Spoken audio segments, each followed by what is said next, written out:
La nuit magique de Noël.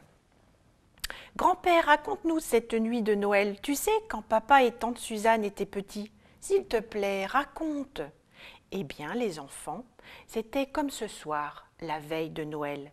Tout était calme dans la maison endormie. Si calme qu'on aurait pu entendre un trottinement de souris. Nous avions tout préparé pour la venue du Père Noël.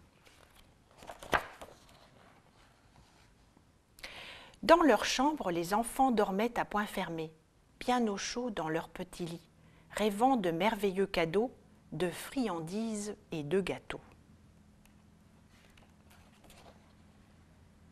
Grand-mère et moi dormions aussi depuis longtemps, lorsque, soudain, un bruit de sabots nous a réveillés en sursaut. Aussitôt, je me suis précipitée à la fenêtre et j'ai ouvert les persiennes pour regarder ce qu'il se passait.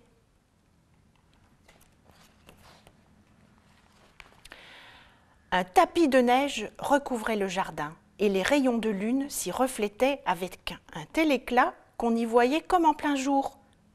C'est alors que j'ai vu arriver rapide comme l'éclair, un traîneau tiré par 8 rennes et conduit par un vieil homme habillé de rouge. Le Père Noël!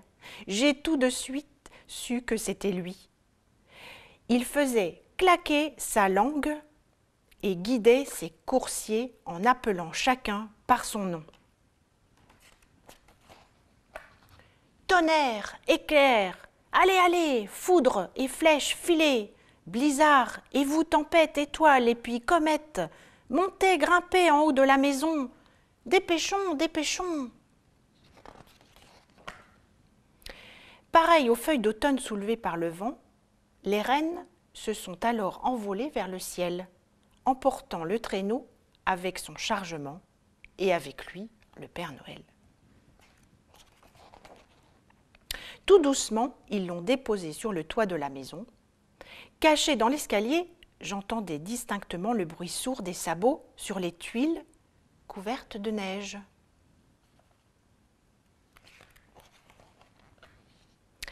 Et tout à coup, le Père Noël a surgi de la cheminée.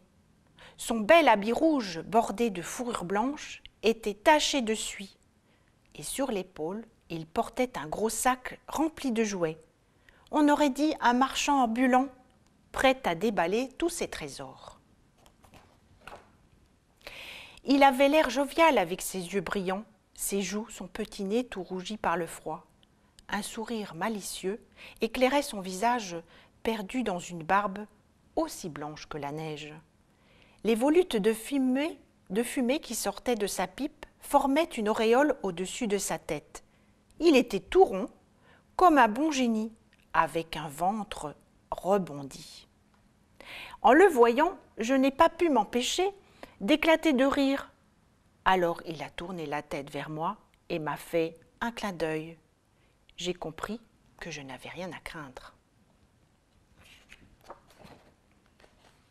Sans un mot, il s'est mis au travail, accrochant un à un au sapin et déposant à ses pieds tous les jouets et friandises qu'il avait amenés. Puis il s'est retourné, a posé le doigt sur sa bouche et m'a fait un petit signe de la tête avant de remonter dans la cheminée.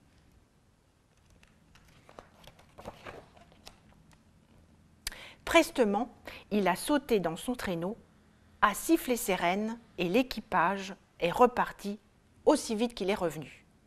Et tandis qu'il disparaissait dans la nuit étoilée, j'ai entendu le Père Noël qui criait « Bonne nuit et joyeux Noël à tous ».